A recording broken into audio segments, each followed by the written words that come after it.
بسم الله الرحمن الرحيم. الحمد لله رب العالمين، والصلاة والسلام على سيد الأنبياء والمرسلين وعلى آله وأصحابه أجمعين. أما بعد، فأعوذ بالله من الشيطان الرجيم. بسم الله الرحمن الرحيم.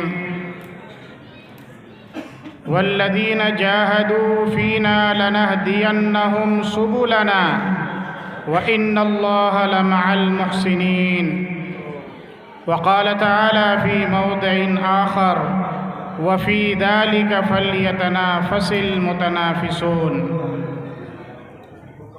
صدر جلسہ، ناظم جلسہ، اسٹیج پر تشریف فرما معزز و مؤقر علماء کرام،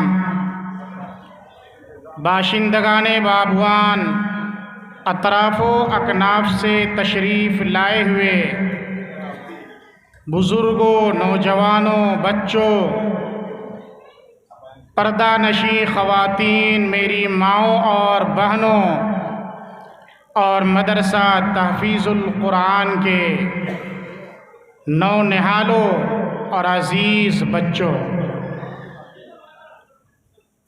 آج کا یہ اجلاس در حقیقت دو قسم کے پروگرام پر مشتمل تھا. ایک وہ پروگرام ہے جس سے ہم فارغ ہو چکے ہیں، اور ایک وہ پروگرام ہے جو اس وقت چل رہا ہے. میرے رفیق مفتی عبدالرشید صاحب قاسمی، ناظم جامعۃ الصالحات ننکار نے ابھی عرض کیا کہ آج کا ایک پروگرام یا کہ یہ پروگرام کی ایک کڑی مسابقہ حفظ قرآن کی مکمل نگرانی اس ناچیز کے دوش ناتواں پر تھی.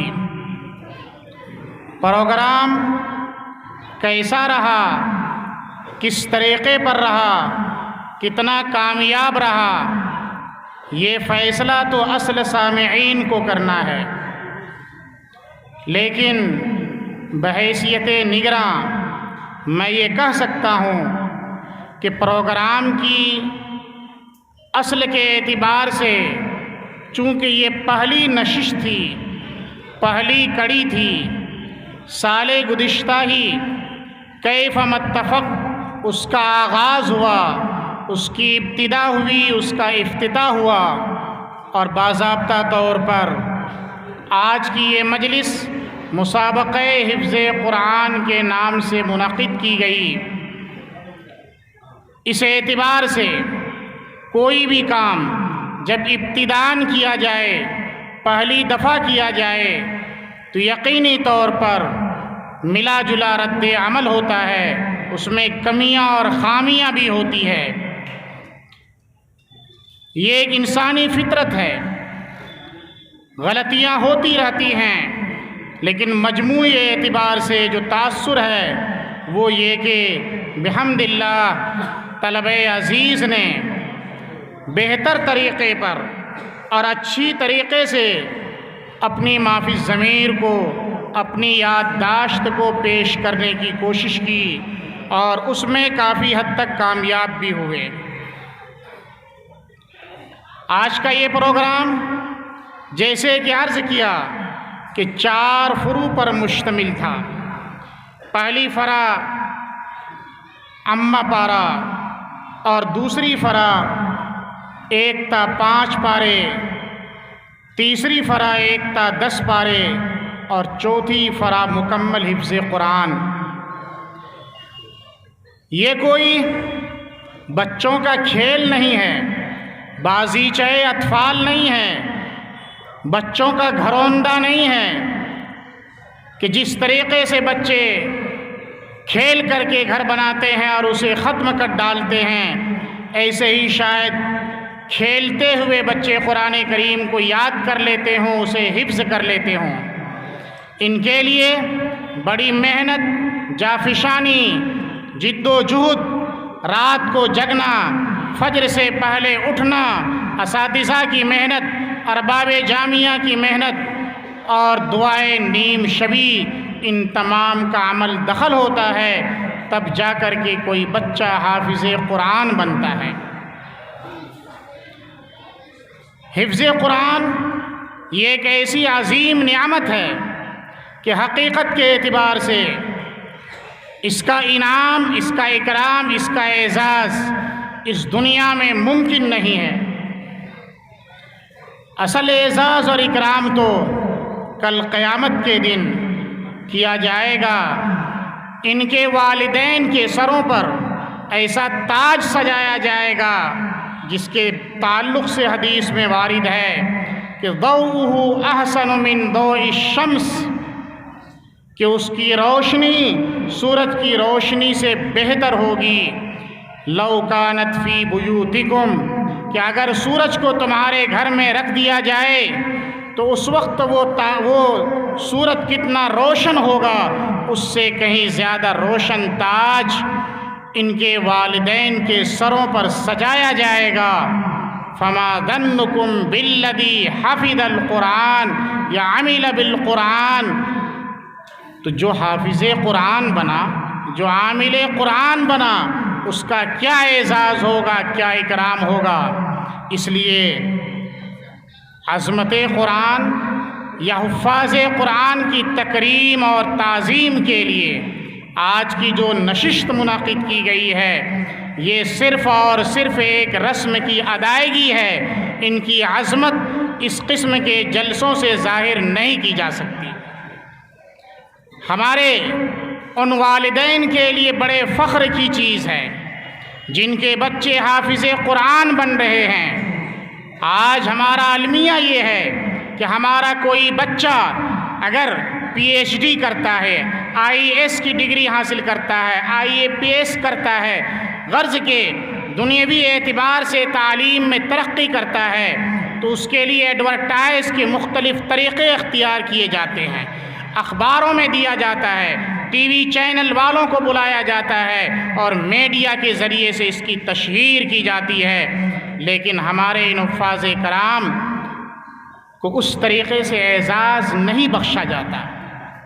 لیکن آج کے اس نشست میں اس چیز کا اظہار کیا جا رہا ہے کہ ہمارے یہ حفاظ، قرآن کریم کو اپنے سینے میں بسانے والے، قرآن کریم کے الفاظ کو اپنے سینے میں محفوظ کرنے والے، دنیاوی تعلیم یافتہ سے کسی بھی درجے میں کم نہیں ہے۔ دنیا میں حقیقت کے اعتبار سے جیسے کہ میں نے عرض کیا، اس کا اظہار نہیں کیا جا سکتا۔ جو بات مجھے عرض کرنی ہے، خصوصی طور پر ان طلبہ عزیز سے عرض کرنی ہے جو آج مسابقے میں شریک ہوئے ہیں۔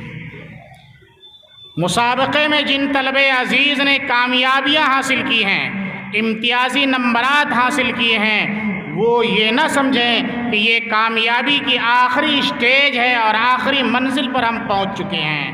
شاعر نے کہا، منزل سے آگے بڑھ کر منزل تلاش کر، منزل سے آگے بڑھ کر منزل تلاش کر، مل جائے تجھ کو دریا تو سمندر تلاش کر۔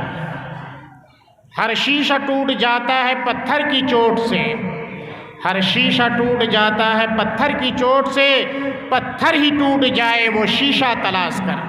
تو آپ کو ایسا جگر تلاش کرنا پڑے گا، اپنے اندر ایسا حوصلہ پیدا کرنا پڑے گا کہ آپ صرف حفظ قرآن نہیں بلکہ آگے کے جو بھی مراحل ہیں، قرآن کریم کے معنی اور مفاہیم کو بھی اپنے سینے میں سموئیں اور پھر اس کو اپنی زندگی میں اتارنے کی کوشش کریں۔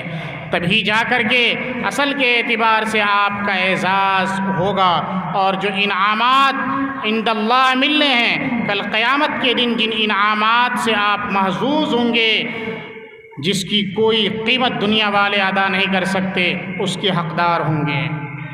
ستاروں سے آگے جہاں اور بھی ہیں، ستاروں سے آگے جہاں اور بھی ہیں، ابھی عشق کے امتحان اور بھی ہیں۔